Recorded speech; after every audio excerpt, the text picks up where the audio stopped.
嗨，大家好。现在呢，我又一次进入顺德三桂这个大牌坊啊。现在向着碧江村方向骑行。其实我刚刚已经出门骑了一阵了，从祈福新村骑到这边呢，应该也有5-6公里、7-8公里了。但我刚刚呢没有打开我的相机啊，主要呢是这段路啊都是我骑行过好几回，也跟他分享过，所以我就没有再把它录制分享出来，以免耽误大家的观赏时间啊。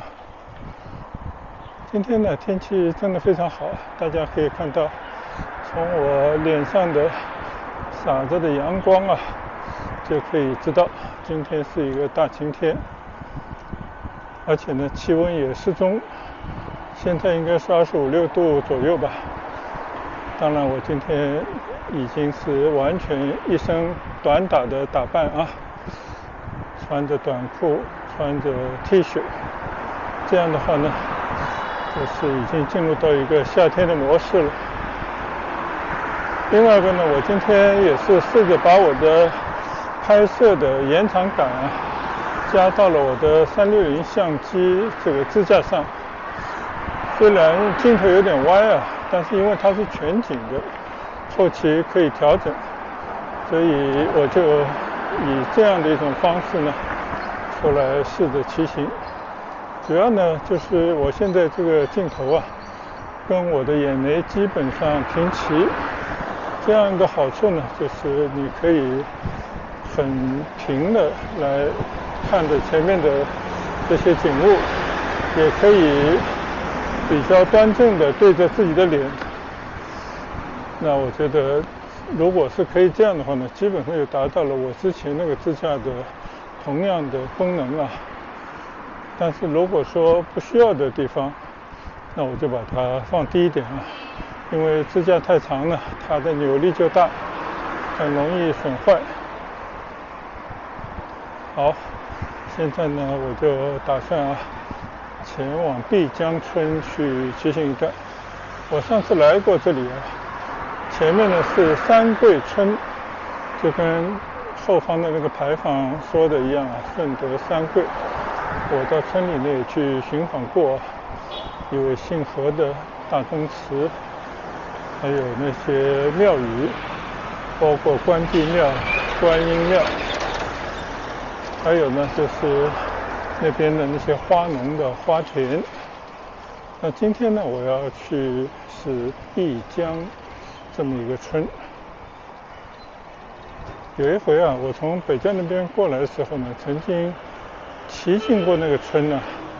那个村里面呢有非常著名的一个古建筑，叫碧江金楼，是一位姓苏的先贤以前建的豪宅，现在呢变成了一个公园啊。很可惜我上次拍的那一段呢，不知道什么原因啊，结果并没有录制成功。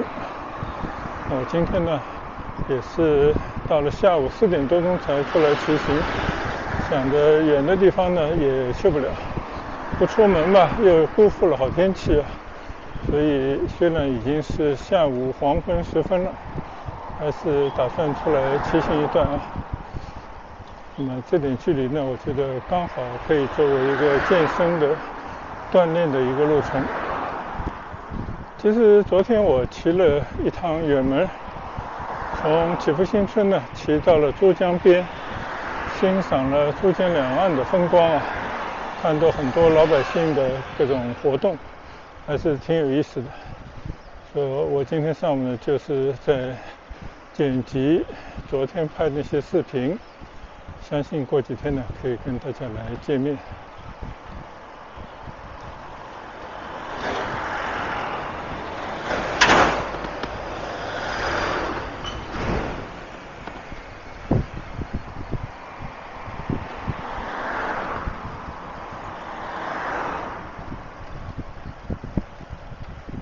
让我自己都没想到的呢，就是昨天骑了60-70公里，今天我再次出来骑行啊，并没有感到腰酸腿疼，好像跟平常也没什么区别，所以这让我有点小小的惊讶啊。前面呢又是顺德三桂村那个观音庙啊、关帝庙这个路口了。我再看看地图啊，是不是应该往这里走？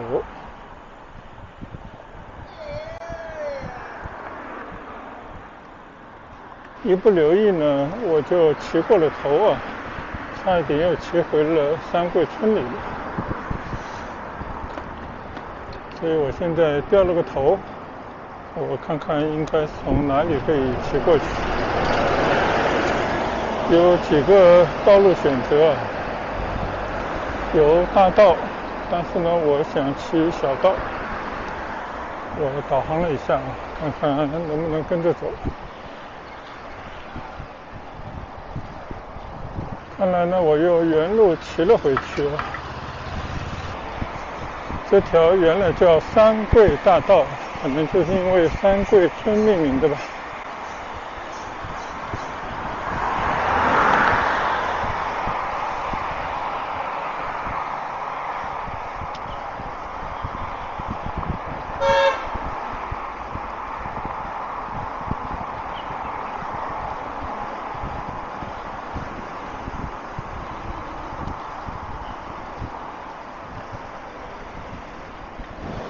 原来呢，这边要从左侧人行天桥那边穿进去。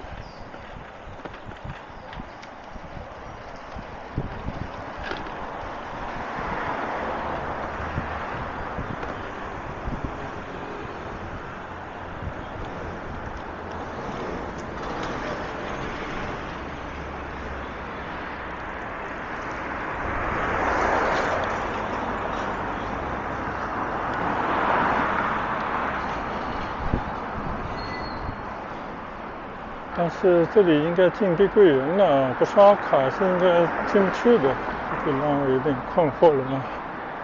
看来小道呢是走不成了，只能走外面的大道了。所以现在啊，这些一条村一条村、一个一个社区呢，都拦了一个门禁啊，就你闲人免进，但是把那些交通的进道都给封住了。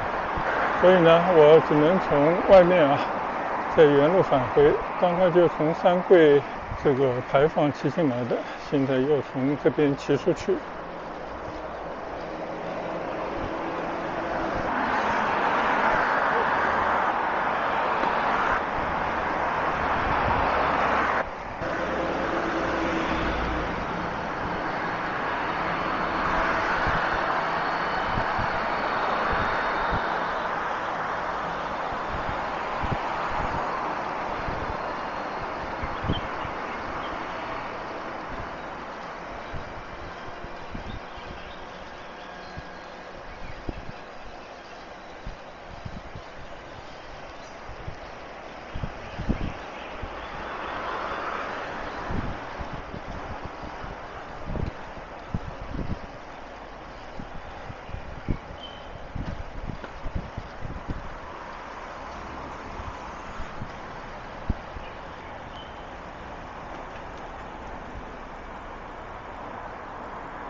现在呢，我又骑上了一座大桥，前方就是碧江站，经过过很多次的。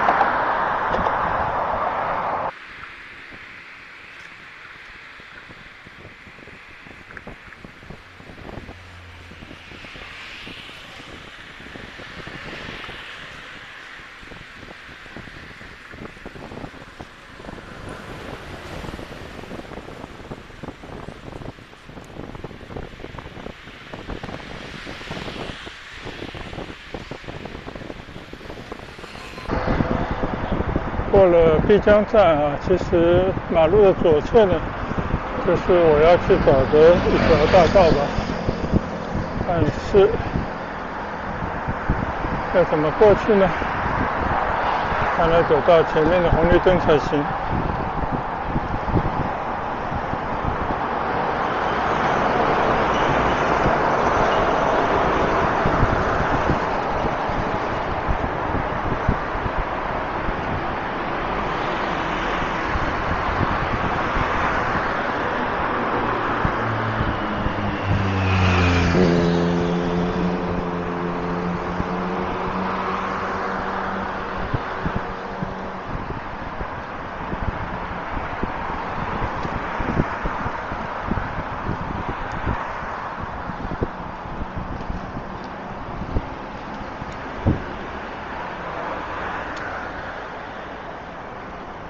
前方有路牌啊，200米前面左侧就是碧江。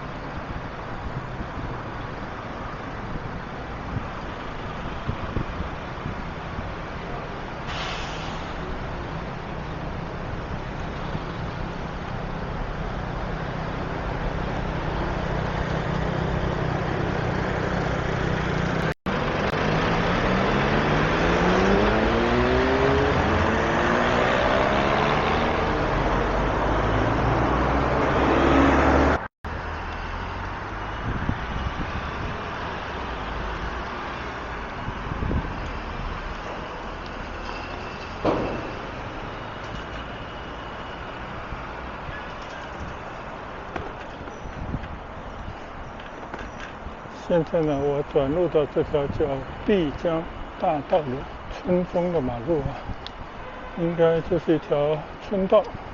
上次呢，我从这边骑行过，但是没有录到我的视频。今天呢，我就是再来走一遍啊。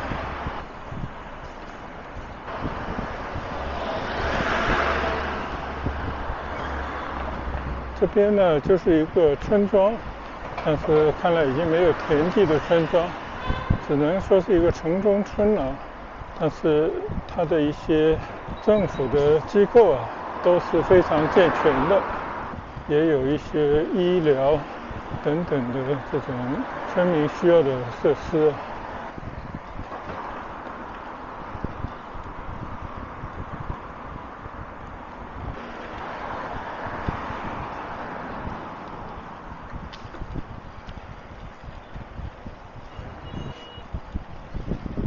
我们先去寻访一下碧江中学吧，看看村里的学校到底是一个什么样的模样啊。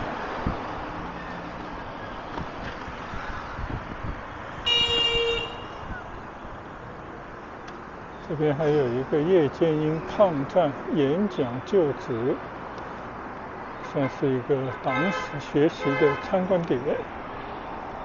看到这边也有很多的巴士线路啊。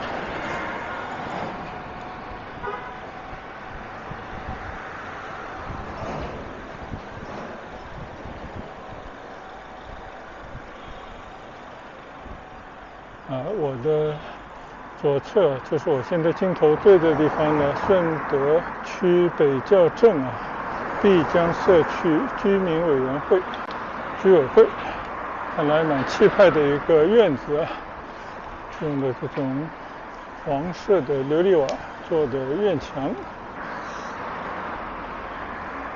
边上呢是一个景民服务中心，其实就是他们的派出所。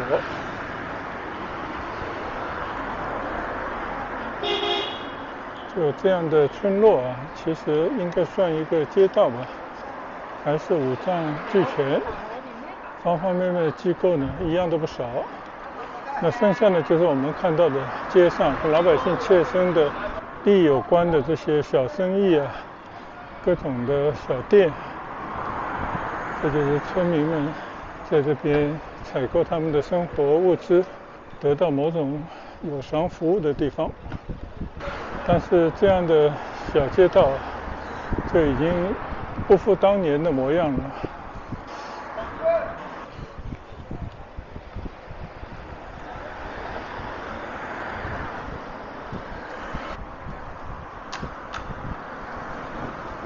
左侧呢就是碧江金楼，但是呢我还得要往前走一阵呢，先去看看他们的中学长什么模样。那一个地方呢，其实啊最重要的不是官府，不是衙门，而是这些教育的设施。看一个地方有没有发展的后劲，有没有好的传承呢，也是看教育。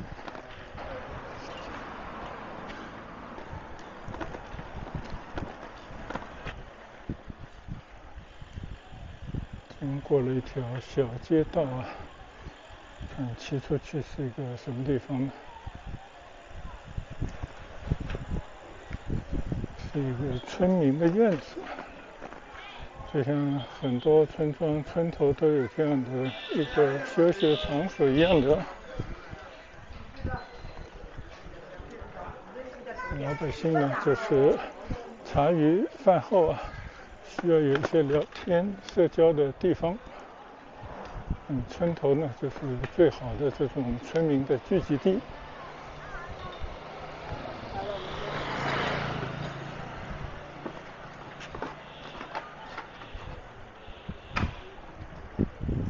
这边呢有很多重建的工程啊，总之就是要把这个村里面以前的一些传统的文化遗存啊发掘出来，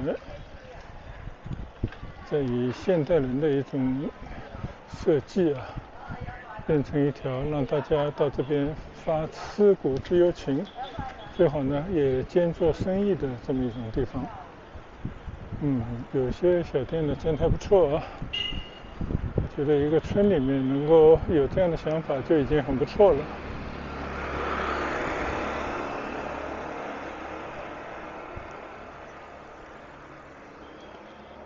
这边是一个捐赠的项目啊，其实呢是一个书公祠，一个书信人家以前的一个祠堂啊，但现在捐做老人中心了，我觉得也不错啊。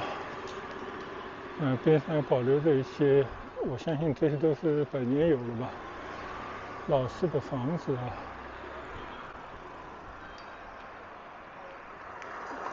中间呢还夹杂了一些豪门大宅，但更多的呢是后来为了要居住没办法建的一些算是现代的楼房啊，但是看上去样貌并不怎么样的，只是为了增加一些居住面积的这种房子。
穿过一条村中大街啊，现在骑到外面的街道来了。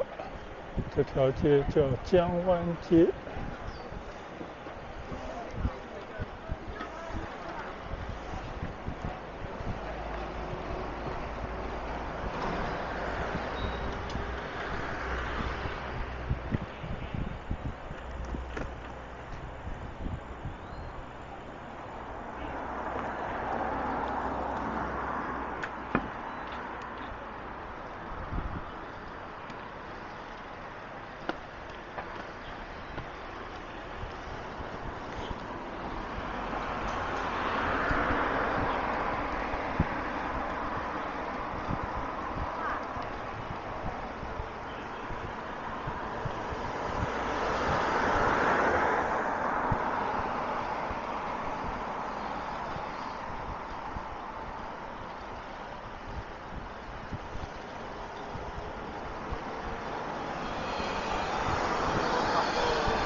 这里就是碧江中学了，在右侧的这个围墙里面就是碧江中学。首先看到这个校园里面那些大树，还有就是很宽敞的校园啊，门口也够气派。这个就是碧江中学，还是相当不错的一个学校的模样。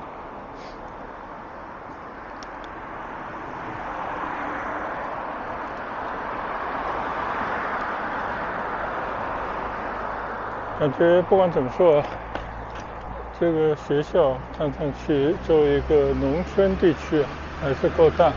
相信呢，这个学校已经有很长的历史了。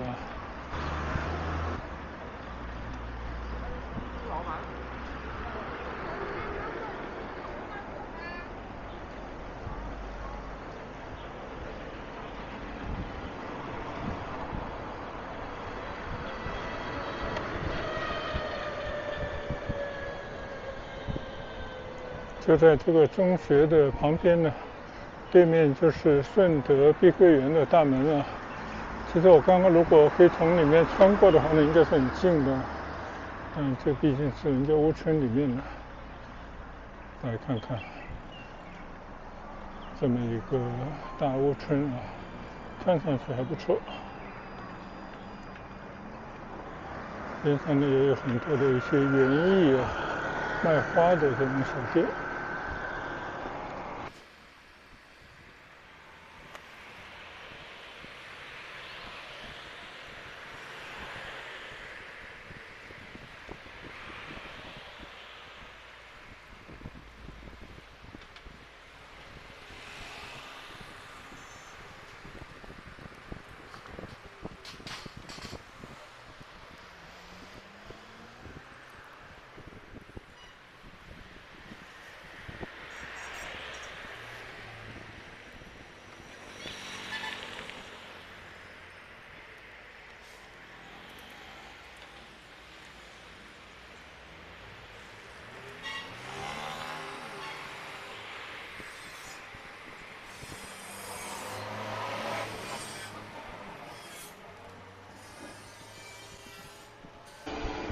刚刚我骑过来的时候呢，就发现这边有一个公园吧。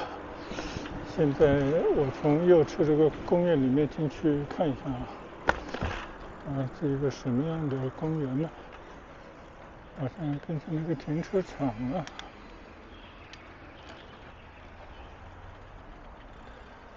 我都没有看到这个公园的招牌啊。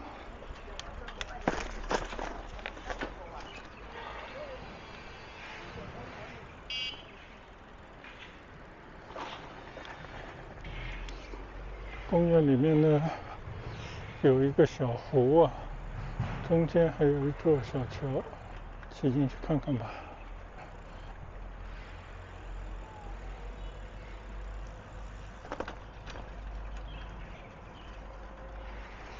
这里风景还不错啊，但我不知道这叫什么公园呢。姑且在里面转转再说了啊。一个村里面还有这么大一个公园，我觉得还真不错。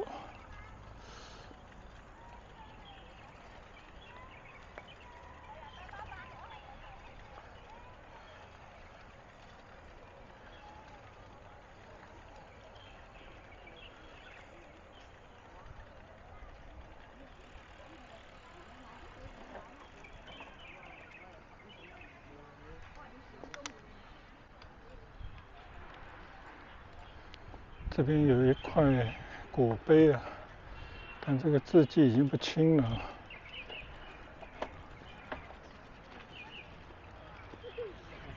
挺漂亮的一个小湖，里面还有一些分割小湖的散步道。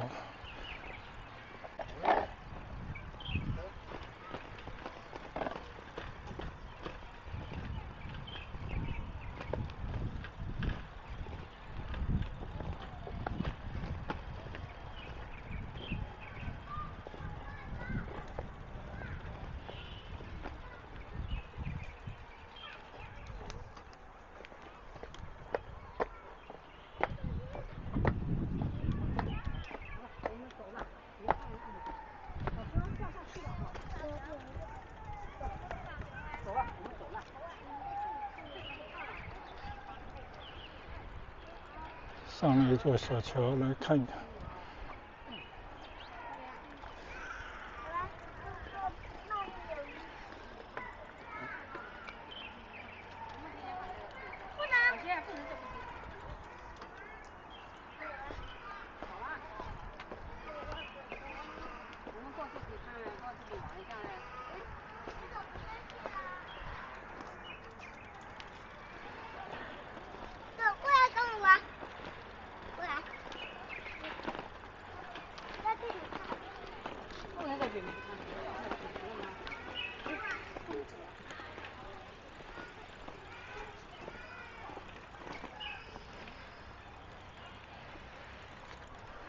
继续在这个小湖边上啊，在这个公园里面流连一下，看看这是一个什么所在啊？这个居然是一个德全轩书画艺术馆，像一个古建筑啊，也是必将曲艺社啊，总之就是当地人的一个文化设施啊。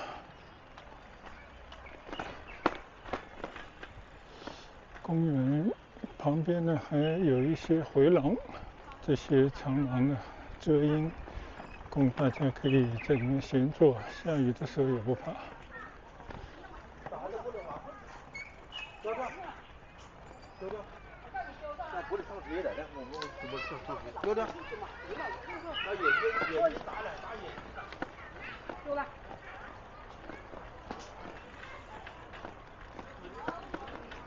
这还是没想到啊，在这样的一条村里面，居然还有这样的一个公园呢。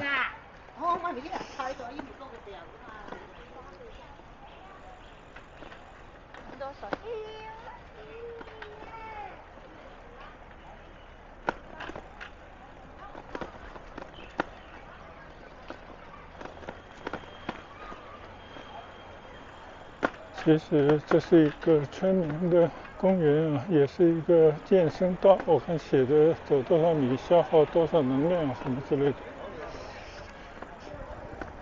哦，原来这是敞开的啊。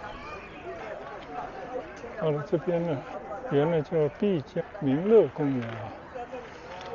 哦，原来是这样，这就是他们村里面的，你看非常漂亮的一个活动区域啊。有足够大的操场，也有小孩老人健身的设施，当然更多的就是空旷的这些地方啊，放一些石桌石凳，就让老百姓啊随意的在这边玩耍、下棋娱乐。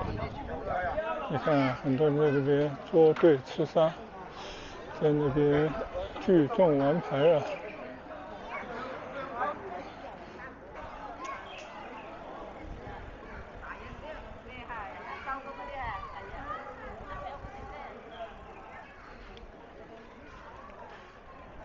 这边看来还有一个餐馆吧，寻味顺德第一站，碧江直行100米，有个德云居，想必是一个餐馆吧，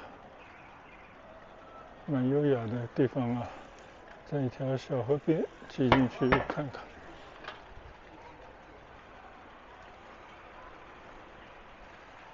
这边呢也正在进行一些改建啊、改造的工程。总之呢，就把它弄得更宜居，看上去更有一些品味，也吸引其他地方人到这边呢来参观、来消费，大概就是出于这样的愿望啊。当然，更多的可能是让本地人有一种骄傲感，毕竟这是他们祖祖辈辈生活地方，还是有很多的传承。有钱呢，还是要修缮一下啊，弘扬一下传统文化。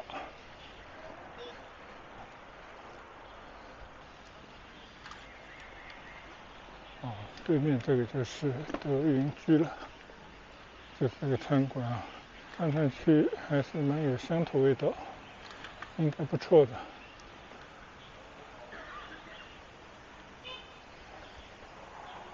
升平桥，我先从升平桥上骑过。再回到村里的这些小街道来逛一逛。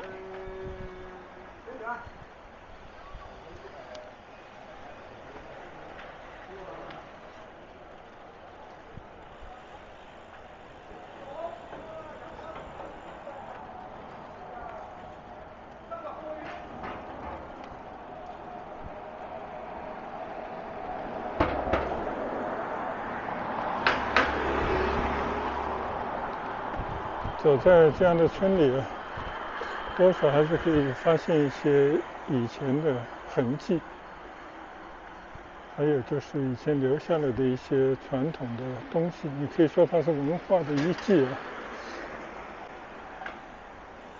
但不管怎么说呢，这里居然为村民建了那么大的一个游乐公园，我觉得这个已经是相当不错的了。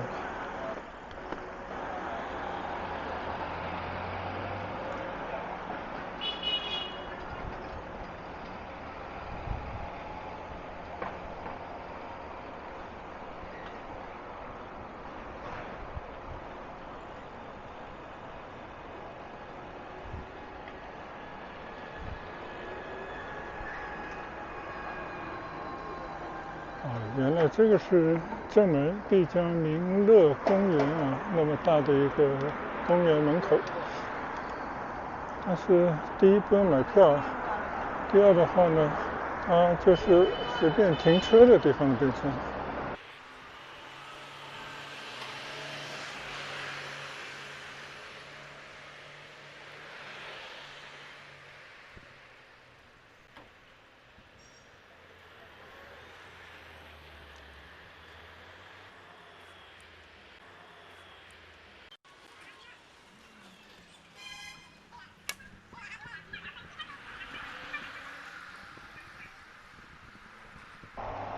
我的右侧呢，就是刚刚我从里面出来的民乐公园，而我的左侧的一些设施呢，我的理解应该就是顺着碧桂园建的一些服务性的设施的这种商业街道，叫金楼天地，但是我看呢，并不怎么样啊。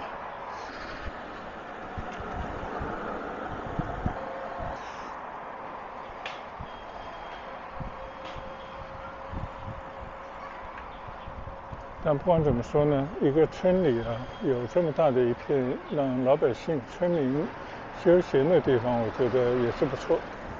当然，这个肯定呢，就是因为这些地啊，都被周边的一些开发商给弄走了，也算是得到了一些回报。但是以后呢，就没有地可种了，将来呢，就是慢慢的就变成了普通的城里的老百姓了。我看这边还有一些木棉树啊，这个花还没有谢掉。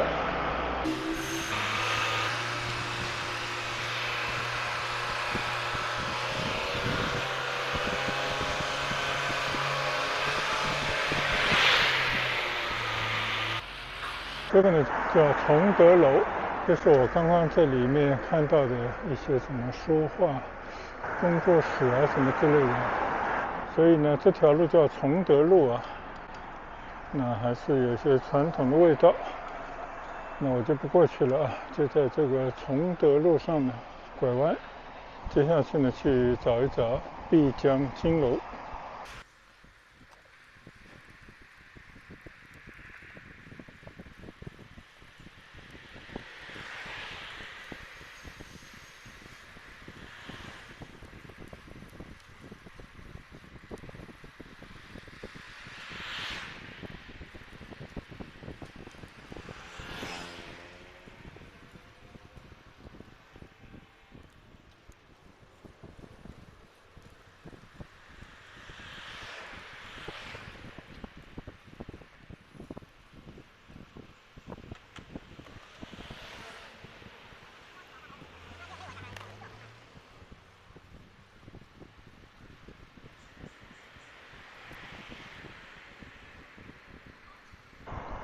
这边呢有不少啊，就是那种类似于农家乐的这种餐饮，这种餐馆。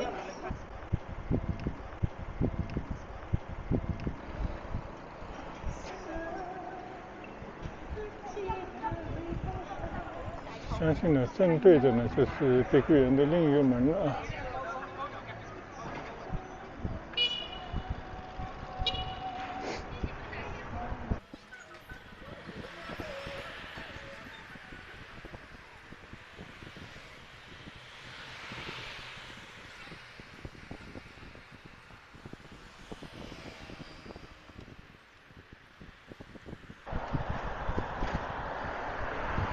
还有村民在摆摊卖他们自己种的蔬菜呢。总之呢，这边就是一种自由经济的状态，完全按照自己的意愿来。所以你可以说它有一些这种店面啊，看上去不是特别时尚，甚至有些根本不入流。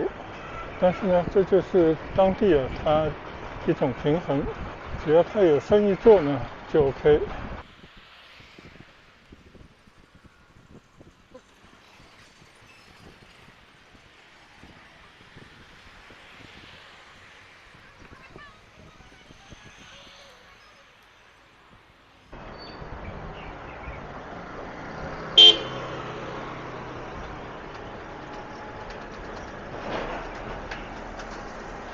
虽然说这个商店啊不怎么入流，装修的也很普通啊，但是这个满街的店基本都是开着的啊，说明都在做生意，就靠这个生活着呢。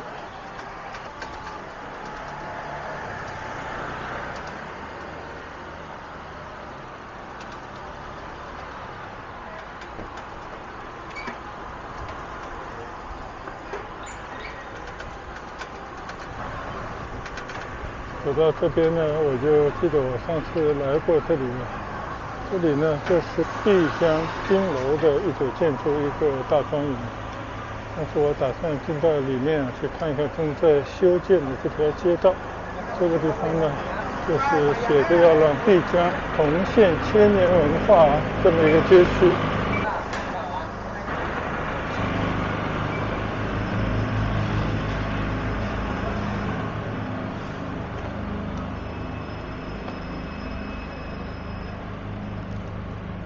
又是一条老街道，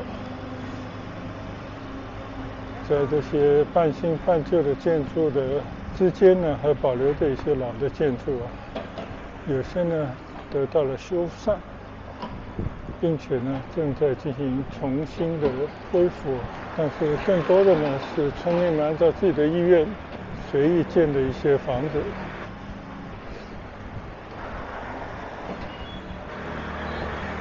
那我们来看看这些被保留的这些房子的样貌。这个呢应该是一个墙壁啊，但你看上面有很多的砖雕，还有很多的这种装饰啊，就有点像横家祠那种顶上的建设风格。对面呢，木堂苏公祠也是一位姓苏的前辈的祠堂，这个祠堂非常大。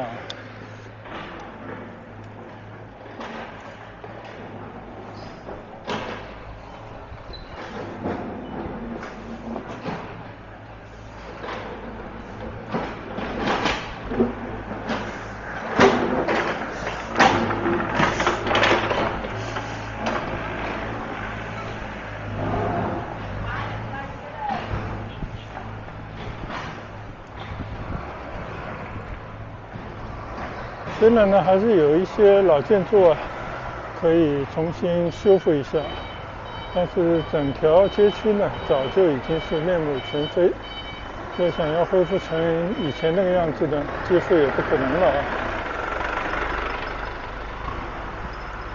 而且真的这是一个值得这个民族反思的问题，就是为什么这些当年啊开天辟地斩下家业的这些贵族啊，或者说是这种有身份的人，经过了一次次的革命啊，最后就消失殆尽。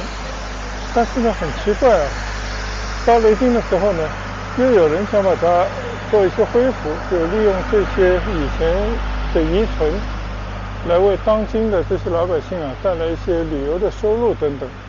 这不知道是一种什么样的心态啊。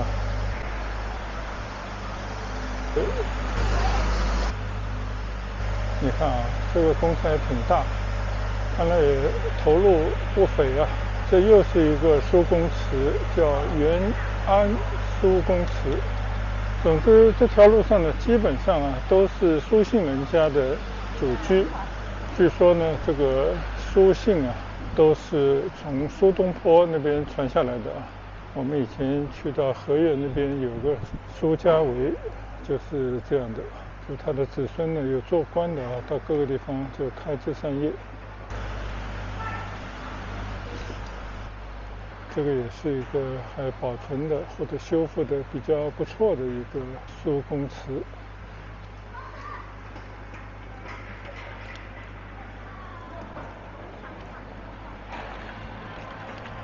当然，保存啊或者修复总比破坏强。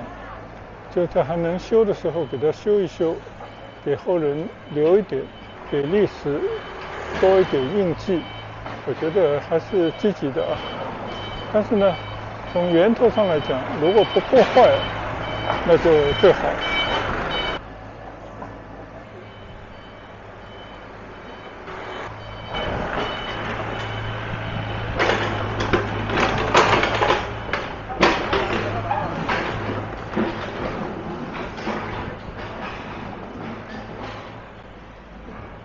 没有这种世家，或者说白一点啊，就没有这些贵族传承下来的国家是不会有好的文化的。所以这就是中国几千年的历史啊，不断的兴，不断的衰，反反复复的根源所在啊，就是它的这种文化没有办法一脉相承，通过无数次的破坏，然后呢又不断的重建啊，就进入了这么一种循环。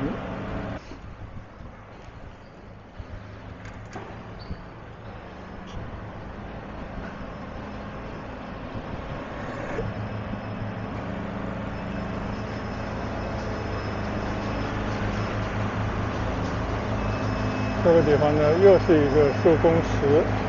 其实呢，这个里面啊，全部都是碧江金楼的范围了。就这个碧江金楼呢，已经有好几百年的历史了。我们到门口去看一看它的介绍吧。你看啊，这个碧江金楼呢，建于明清时期啊，有几百年的历史了。当然，这里面呢有很多的这种建筑群啊。以前也进去过，以后有机会还可以到里面再来看。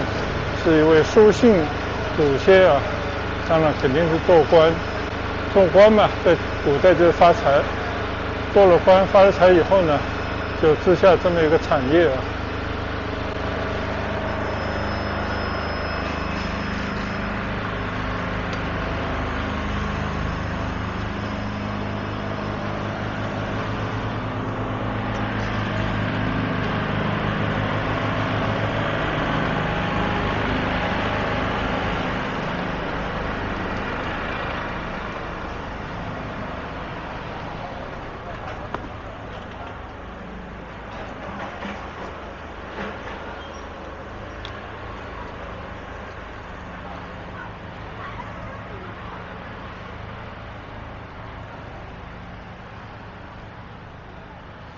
这边有更好的介绍啊，介绍这个村，碧江村新街，就是刚刚在这边要恢复的这条街吧，要把它变成一个历史文化街区啊。这个地方呢，祠堂林立，民居荟萃，整个格局保存还相当完好。那希望把它恢复起来吧。碧江呢是在南宋初年大规模建村啊，距今有800多年历史。这边的岭南很多的村落都从南宋那边，我相信呢就是北方战乱啊，那些贵族呢往南逃，也把这些家人文化啊，当然他们的财产都带到了这边，大概这么一个过程吧。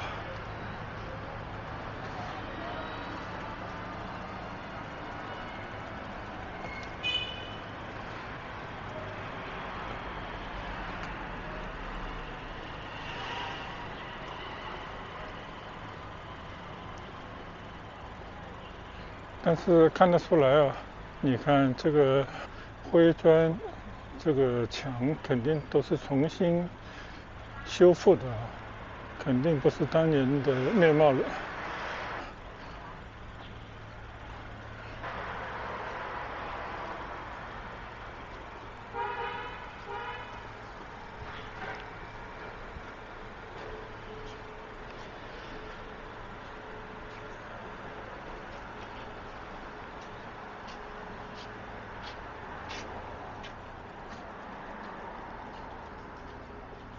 这个碧江金楼呢，应该被归纳为中国历史文化名村里面的一个景点啊。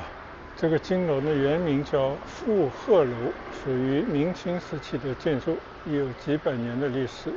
这里面呢，有很多的楼房、楼堂馆所吧，就是一个大花园啊。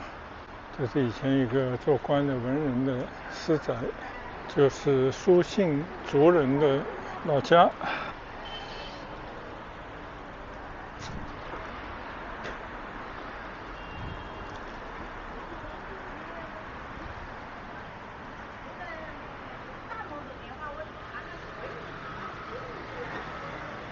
嗨，大家好，已经在碧江村里啊转了一大圈了啊。我身后呢就是碧江金楼，虽然没有进到里面，但是今天在这个碧江村里呢已经来来回回骑行了一大段了。今天呢我就是补拍一段上次来过但是没有拍到的这些镜头，就是兼有健身骑行，同时呢也跟大家分享一下，在顺德北窖有一个碧江村。那么这个村里面还有很多的文化遗存以及它现今的生活的一个状态啊。谢谢大家跟随和观赏。那我们在这边呢就结束我们今天的行程，回去的路呢就不再跟大家分享了啊，因为都是一些分享过的道路。我们下一次出行再见，拜拜。